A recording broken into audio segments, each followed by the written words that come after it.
요엘 선지자는 우리에게 많이 알려진 그런 선지자는 아닙니다. 그럼에도 불구하고 우리가 좀 익숙한 것은 무엇이냐면은 사도행전 2장에 나타나는 베드로의 어떤 그런 고백 또 선포 가운데에 요엘 선지자의 그 말씀을 인용하였기 때문에 우리가 그나마 요엘서 2장에 있는 내용들을 우리가 조금 알고 있는 것이 어쩌면 전부인지도 모르겠습니다. 요엘 선지자가 하나님 앞에 쓰임 받은 때는 BC 835년에서 BC 796년 사이에 활동했었던 남유다에서 활동한 선지자입니다. 1장 1절을 보게 되면은 그가 어떠한 사람인지 잠깐 우리에게 소개를 해주고 있는데요. 부드엘의 아들 요엘에게 임한 여호와의 말씀이라 라고 이렇게 간단하게 소개를 합니다. 그러면은 그의 아버지 부두엘이 누구인지 우리는 또 알아야 되는데 또 부두엘에 대한 이야기도 그렇게 자세하게 나와 있지는 않습니다. 정보를 찾아보기가 정말 쉽지 않습니다.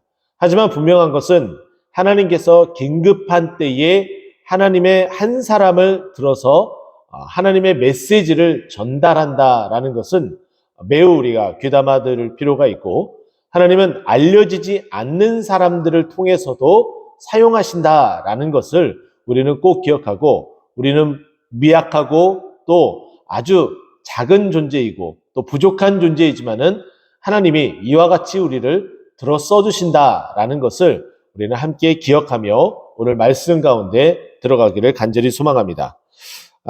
지금 요엘 선지자는 하나님의 말씀을 받는 데에 매우 힘든 일이 일어났음을 우리는 직감할 수가 있습니다. 2절 말씀 보니까 늙은 자들아 너희는 들을지어다. 그리고 너희 귀를 기울일지어다. 너희의 날에는 너희 조상들의 날이 이런 일이 있었느냐라고 하면서 과거에 없었던 아주 매우 특별한 일이 벌어졌는데 이 일 때문에 지금 매우 긴장해야 됨을 말해주고 있습니다.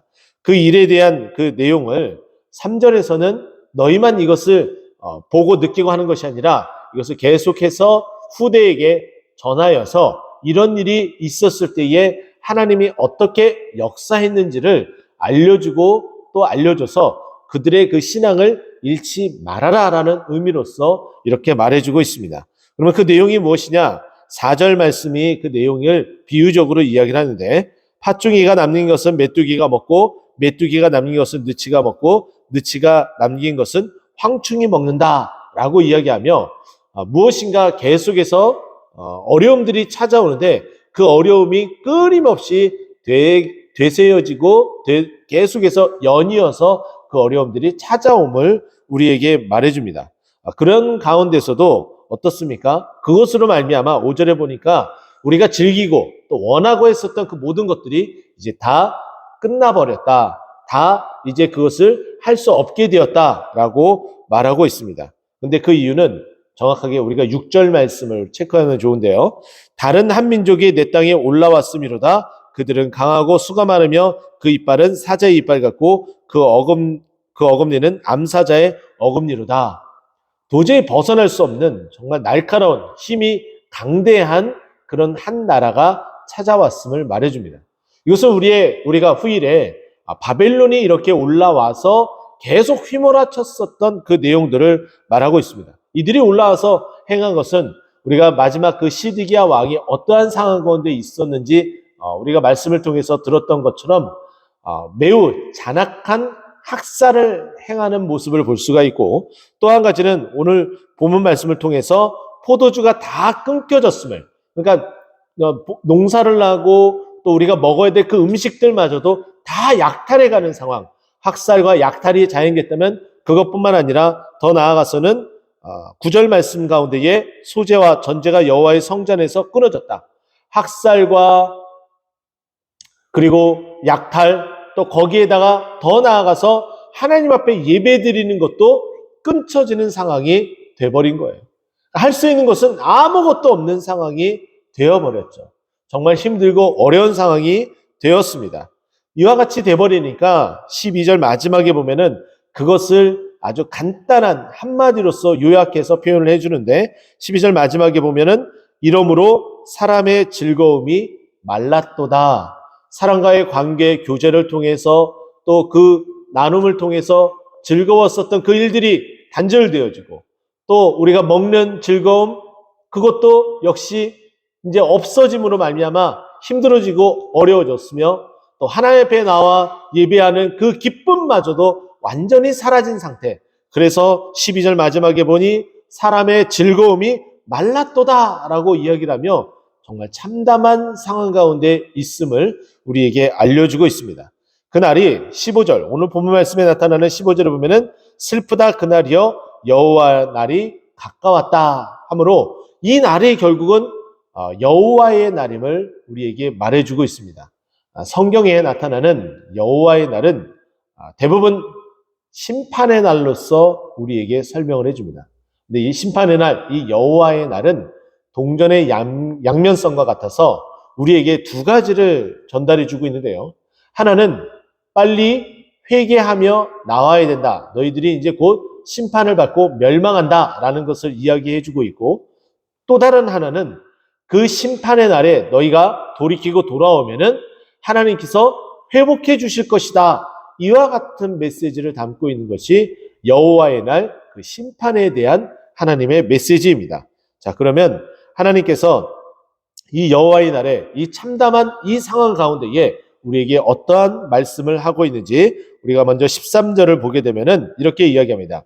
제사장들아 그리고 제단에 수송드는 자들아 내 하나님께 수송드는 자들아 라고 이야기하며 하나님 앞에 나와 예배드리는 모든 자들을 이렇게 포괄적으로 지칭을 합니다.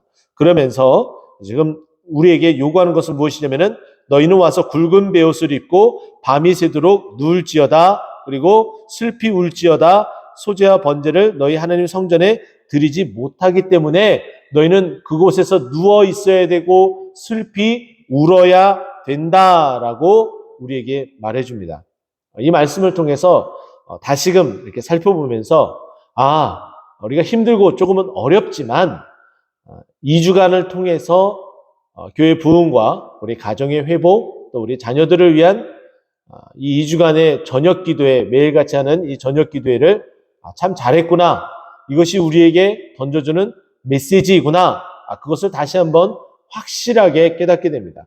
우리가 정말 이곳에 눕지 않고 그리고 이곳에 나와서 부르짖지 않으면은 하나님께서 이 어려움을 벗어날 수 없게끔 정말 견디어서 살짝 그냥 지나갈 뿐이지 이 어려움이 전혀 바뀌지 않는 상황으로 만들어 버린다는 거예요.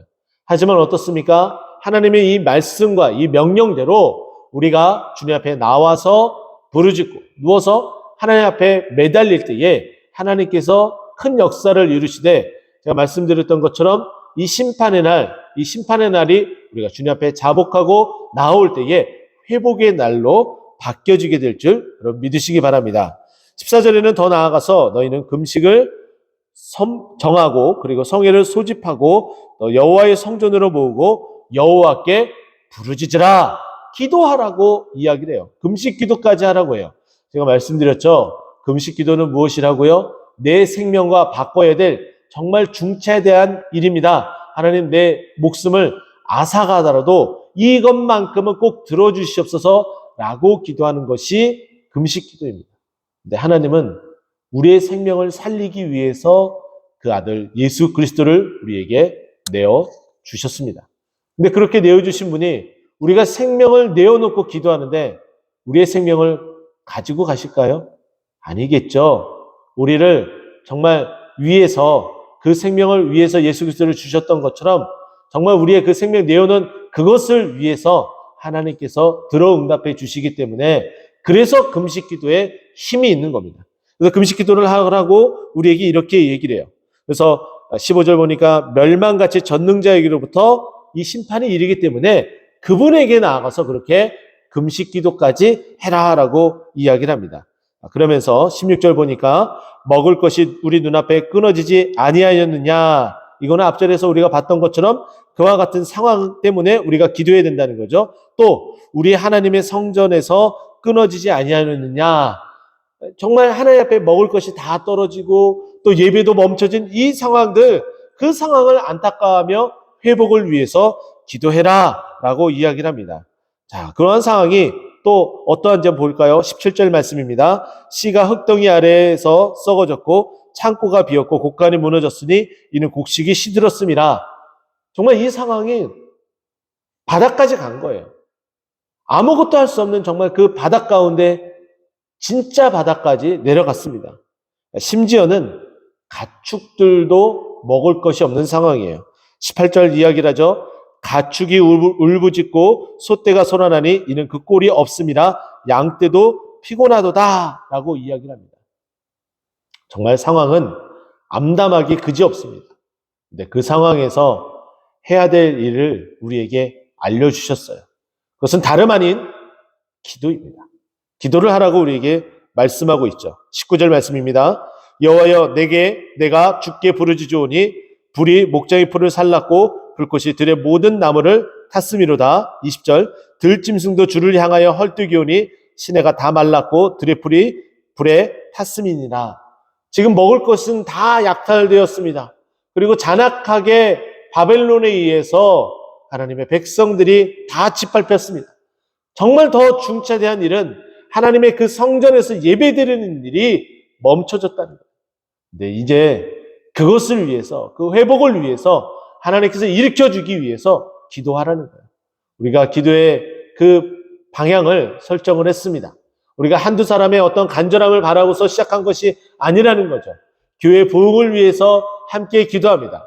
특별히 교회 부흥을 위해서는 우리 장년부만 부흥되는 것이 바람직하다고 보지는 않습니다. 그럼 어떻게 해야 될까요? 주일학교가 함께 일어나야 됩니다. 하나님 주일학교를 세우시고 주일학교를 부흥케 하시고 하나님 아이들이 뛰어노는 진정한 동트는 꽃동산이 되어야 됩니다라고 우리가 함께 부르짖어야 되고, 그러므로 말미암아 아이들과 어른들과 노년에 이르기까지 함께 그 꽃동산에서 즐거운 콧노래를 부르고 하나님을 찬송하는 일이 계속해서 이어져야 되기 때문에 우리가 교회의 부흥을 위해서 기도해야 됩니다. 그 일들을 우리에게 다시 한번 확인시켜 주고 있습니다.